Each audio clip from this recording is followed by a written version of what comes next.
नमस्कार दोस्तों, आप सबको हमारे YouTube चैनल एजुकेशनल टेक में एक बार फिर से स्वागत है। दोस्तों, पिछले वीडियो में हमने खनिजों के अलग अलग पेटियों के वितरण के बारे में जाना था।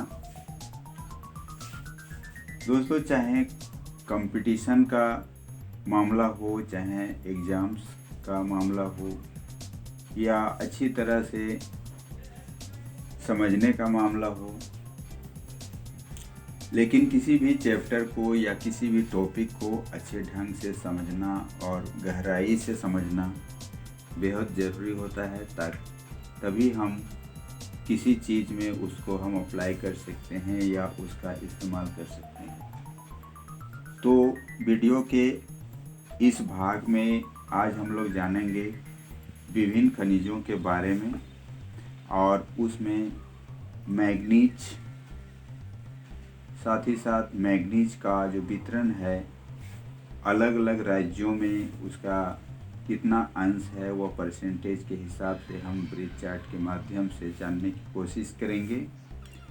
साथ ही भारत में विभिन्न प्रकार के अयस्कों के बारे में जानेंगे, जिसमें अवलौह खनिजों के बारे में बात करेंगे, चट्टानी खनिजों के बारे में बात करेंगे, अधात्विक खनिजों के बारे में बात करेंगे, चूना पत्थर का अलग अलग राज्यों में कितना हिस्सा है उसका हम परसेंटेज के हिसाब से देखेंगे। तो चलिए बिना देर किए हम आज का वीडियो स्टार्ट करते हैं, और स्टार्ट करते हैं मैग्नीज खनिज के उत्पादन के बारे में। तो यहाँ पर हम देख रहे हैं मैग्नीज। इसके बारे में कहा जा रहा है कि मैग्नीज मुख्य रूप से इस्पात के विनिर्माण में प्रयोग किया जाता है।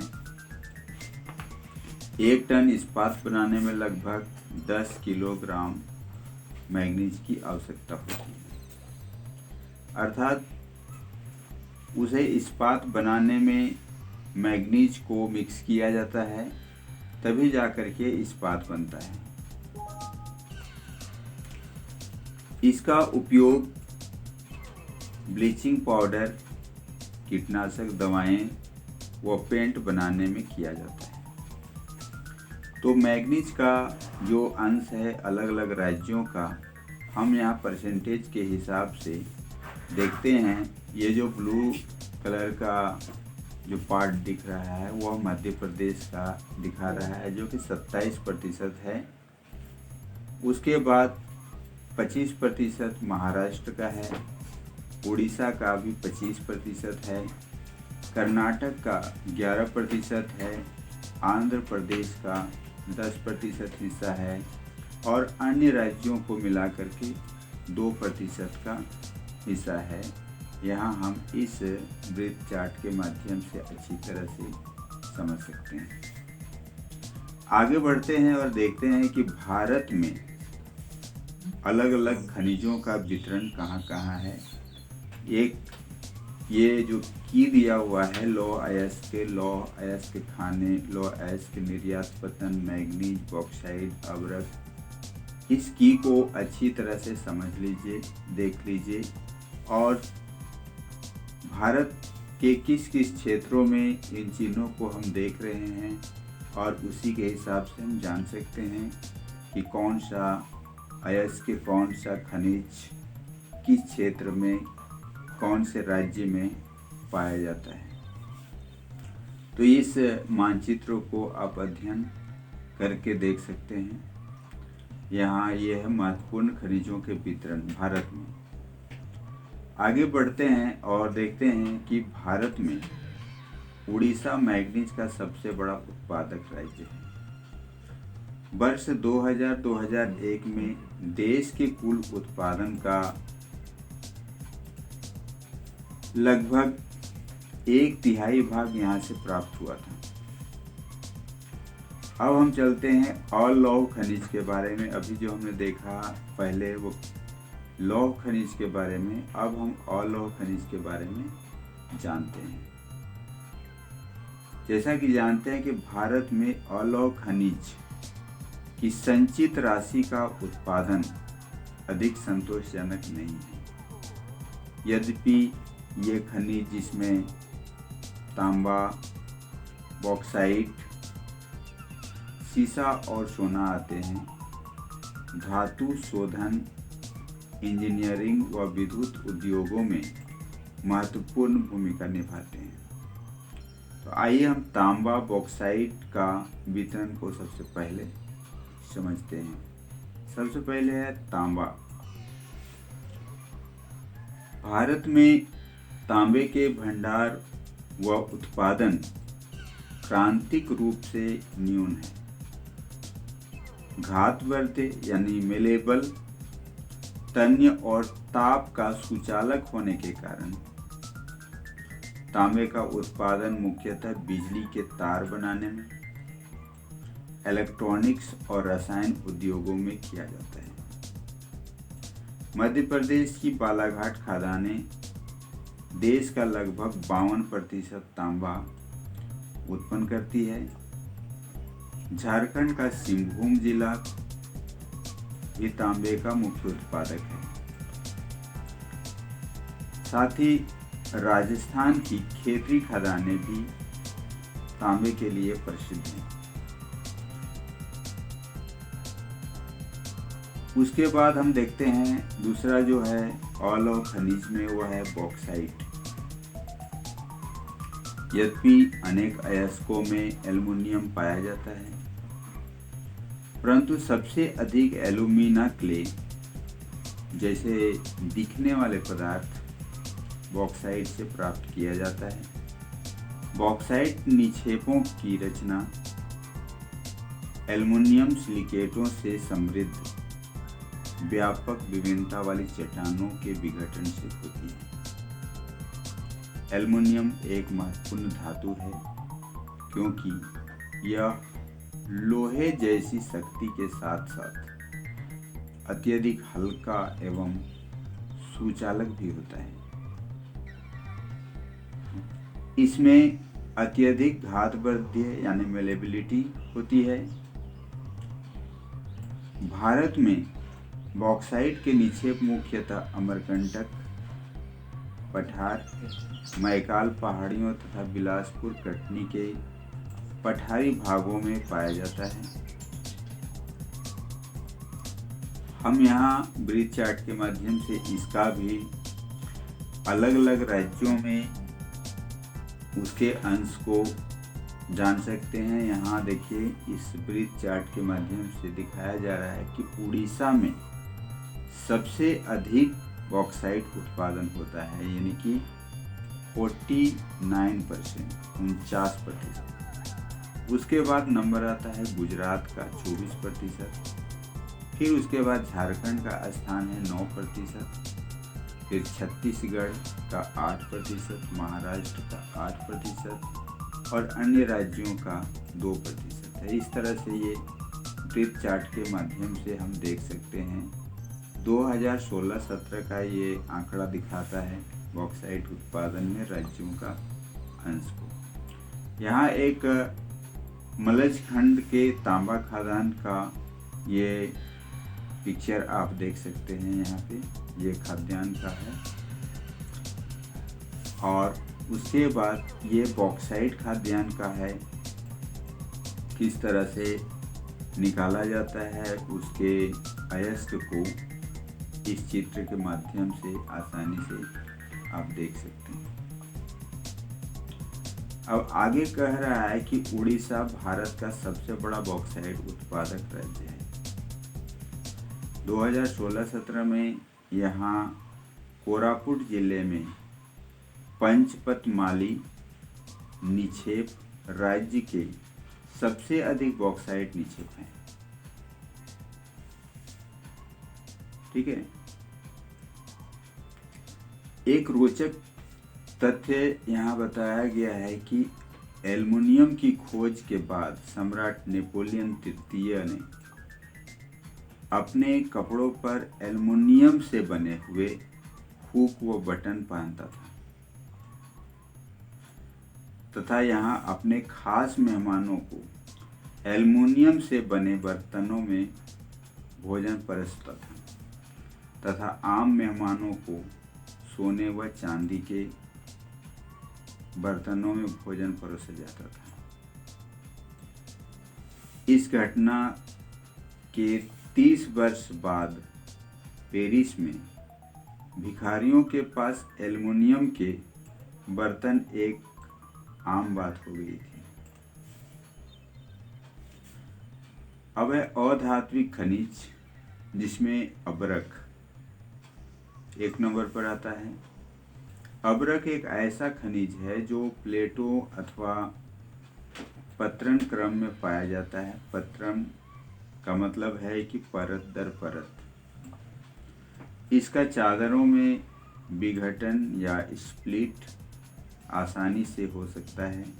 ये परतें इतनी महीन हो सकती है कि इसकी 1000 परतें कुछ सेंटीमीटर ऊंचाई में समाहित हो सकती है। अबरक पारदर्शी, काले, हरे, लाल, पीले अथवा भूरे रंग का भी हो सकता है। इसकी सर्वोच्च परावैद्युत शक्ति, ऊर्जा ह्रास का निम्न गुणांक, विंसवाहन के गुण और उच्च वोल्टेज की प्रतिरोधिता के कारण ही अबरक विद्युत व इलेक्ट्रॉनिक उद्योगों में प्रयुक्त होने वाले अपरिहार्य खनिजों में से एक है। आपने देखा होगा कि कभी यदि आप इस्त्री आयरन, जो कपड़े में आयरन करते हैं, उसको यदि आप कभी खोले होंगे या यदि इलेक्ट्रीशियन के यहाँ आप बनाने के लिए यदि गए होंगे और खोलते हुए देखे होंगे या खुला हुआ देखे होंगे, तो उसमें एक अबरक का उसी तरह से एक परत चढ़ाया हुआ रहता है। और यही वजह है कि करंट पास होता है लेकिन उसके बाद वहाँ से आगे नहीं बढ़ता है और उसके नीचे वाले पोर्शन में भी हाथ टच हो जाने से गर्मी तो महसूस होता है लेकिन करंट का झटका वगैरह नहीं लगता है, क्योंकि ये अबरक का परत चढ़ाया हुआ रहता है और अबरक जो है वो विद्युत का उचालक होता है। तो अबरक के निक्षेप छोटनागपुर पठार के उत्तरी पठारी किनारों पर पाए जाते हैं। बिहार, झारखंड की कोडरमा, गया, हजारीबाग पेटी अग्रणी उत्पादक है। राजस्थान के मुख्य अबरक उत्पादक क्षेत्र अजमेर के आसपास है। आंध्र प्रदेश की नेल्लोर अबरक पेटी भी देश की महत्वपूर्ण उत्पादक पेटी है।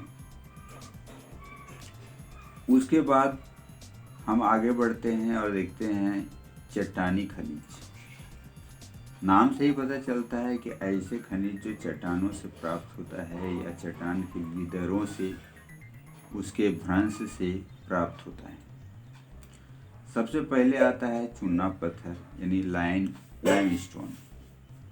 चूना पत्थर कैल्शियम या कैल्शियम कार्बोनेट तथा मैग्नीशियम कार्बोनेट से बने चट्टानों में पाया जाता है।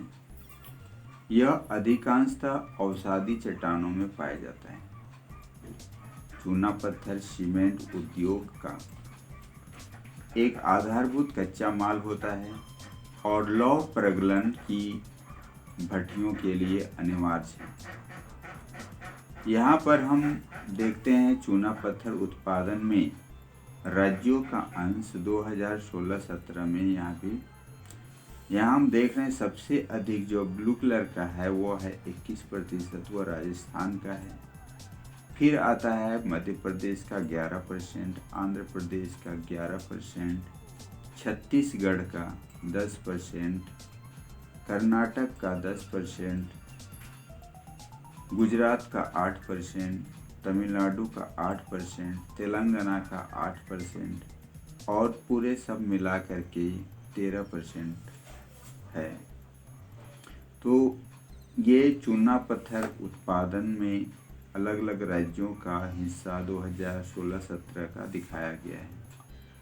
आगे बढ़ते हैं। खनन को घातक उद्योग यानी किलर इंडस्ट्री बनने से कैसे रोका जाए? इसे रोकने के लिए दृढ़ सुरक्षा विनियम और पर्यावरणीय कानूनों का क्रियान्वयन अनिवार्य है। खनन के जोखिम या खतरे क्या है?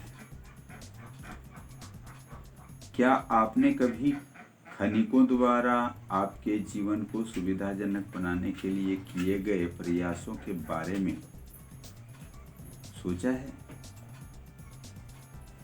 खनन का खनिकों के स्वास्थ्य तथा पर्यावरण पर क्या प्रभाव पड़ता है?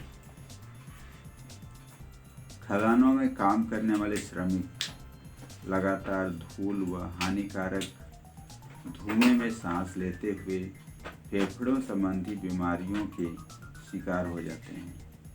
खाद्यान्नों की छतों से गिरने, सैलाब आने, जल प्लावित होना, कोयले की खाद्यान्नों में आग लगने आदि खतरे श्रमिकों के लिए अस्थायी हैं।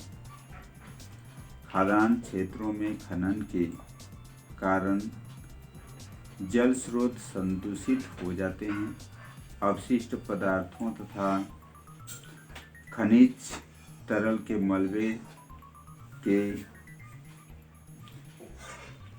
खता लगाने से भूमि व मिट्टी का अवक्षय होता है और सरिताओं तथा नदियों का प्रदूषण होता है।